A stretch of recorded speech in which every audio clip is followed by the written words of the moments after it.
fala de relações construídas social e culturalmente que oprimem as mulheres. E aí, dentro disso, eu quero lembrar os dados, né, que foram trazidos no início, onde a cada 5 minutos as mulheres são violentadas no Brasil. Quando a gente dá um recorte racial, a gente vai ver que as mais violentadas são as mulheres negras. Que a mortalidade materna, que é uma morte perfeitamente evitável, que é evitável em mais de 95% dos casos, elas atingem as mulheres negras. Dizendo isso para dizer que a violência de gênero, ela também não é homogênea entre as mulheres. As mulheres negras, elas têm uma crueldade na violência muito maior. Que os direitos humanos, ele tem dificuldade de ser efetivado para a população negra, porque ele parte de uma perspectiva racista que diz que direitos humanos é para bandido. Por quê? Porque as nossas, como diz a música da Elza Soares, a carne mais barata do mercado é a carne negra. E é lá onde estão os mais pretos, as mais pretas. Não porque a população negra seja mais propensa à criminalidade, mas porque toda a estrutura social racista, ela leva a uma exclusão, injustiça e iniquidade social, que aí lotam as cadeias com a nossa população. E esses direitos humanos funcionam para quem é humano. Porque por mais que a nossa Constituição ela seja avançada, etc., mas o racismo ainda é o que mais dita, é o que de fato determina as relações sociais. Por isso o companheiro fala que tem dificuldade em estar exercendo a coisa dos direitos humanos, porque quando se trata de preto, né, e aí preto no Brasil é necessariamente, na sua maioria, pobre, excluído, tem uma dificuldade. E aí todo o estigma, porque tudo que é preto, que é para preto, é ruim. Dizer também que no caso das mulheres, quando a gente fala da exclusão do mercado de trabalho, lembrar que nós, mulheres negras, entramos aqui primeiro como mercadoria, né? Depois, quando a gente fala mulher entrou no mercado de trabalho, de que mulher a gente está falando?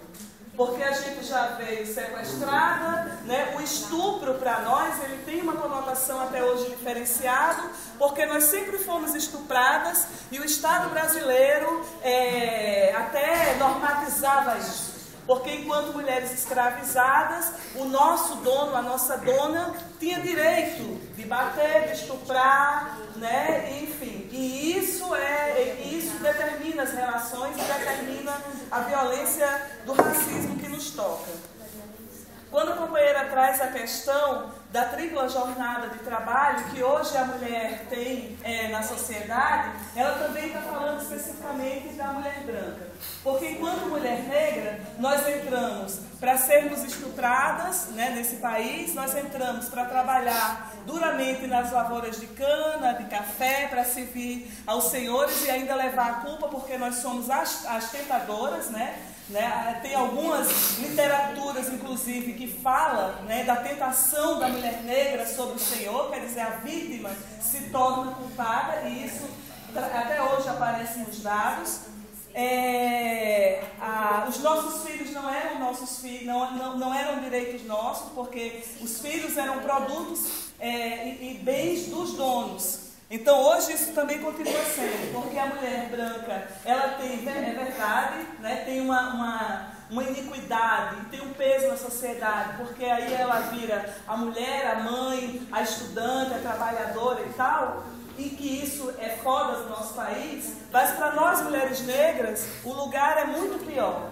Porque quando a mulher branca consegue se emancipar e ir para o mercado de trabalho, entrar no mestrado, a gente está lá cuidando das crianças delas, né? E as nossas crianças, na maioria das vezes, estão sendo cuidadas por outras crianças nossas, na maioria das vezes mulheres, que ficam. E quando a gente fala dos filhos que cuidam dos filhos, eu não estou falando de uma menina de 15 anos cuidando de crianças. Eu estou falando de uma menina ou do menino negro de 6 anos que fica em casa com um bebezinho de 2 anos, de 1 ano e às vezes até de meses, né? E eu digo isso porque o meu sobrinho Vinícius, hoje ele tem 9 anos e tem 2 irmãzinhas, e tem um período do dia que ele é que cuida delas. Ele cuida da Isabel com 2 anos e ele cuida da Lavínia com 7 meses de idade. Então é disso que a gente está falando. E aí, como a gente tem uma estrutura que a gente consegue manter e tem um outro patamar, né, ele não é exposto a tanta violência quanto a maioria das outras crianças negras.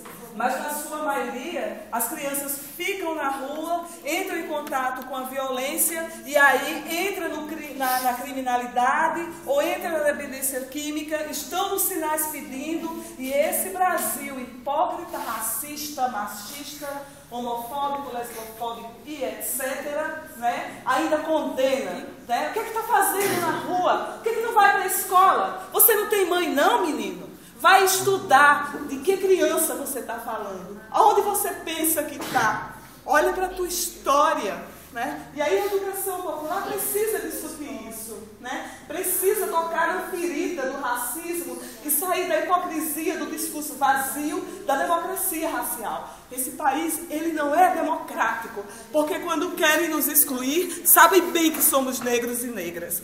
Mas quando não, por que você fala que é negra, menina? Você é morena.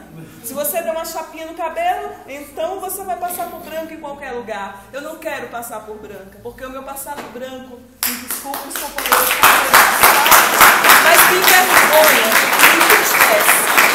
Então, se a educação popular não tiver também a perspectiva do recorte racial, não olhar para a sua história, para a sua verdadeira história, a gente não vai conseguir ir a lugar nenhum. Só para finalizar mesmo, me perdoe.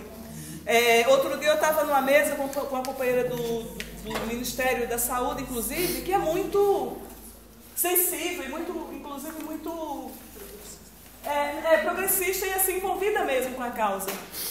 Quando eu falava isso, ela foi fazer uma fala depois de mim, eu não pude replicá-la, ela falou assim: nossa, esse Brasil que a Verônica falou é um Brasil muito assustador. Não é o meu Brasil. O meu Brasil é o Brasil de Dandara. Meu Brasil é o Brasil de Zumbi.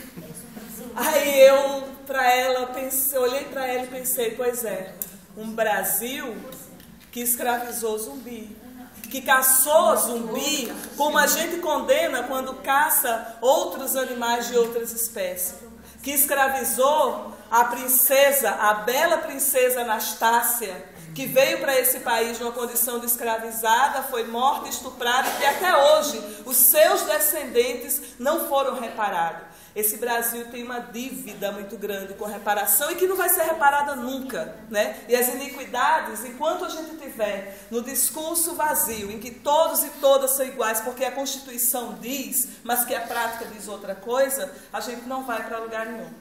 Mais uma vez eu peço desculpa por ultrapassar o tempo, mas o tempo na perspectiva também branca, porque tempo para mim, para minha ancestralidade, tempo é vida. E quando a gente não sabe se comportar diante de tempo, ele nos passa uma rasteira para mostrar que ele é. Então, quando a gente muitas vezes ultrapassa tempo, é porque a gente tenta passar rasteira em algo que é vivo, em algo que é maior, né? E que é da natureza. Deus não tem relógio.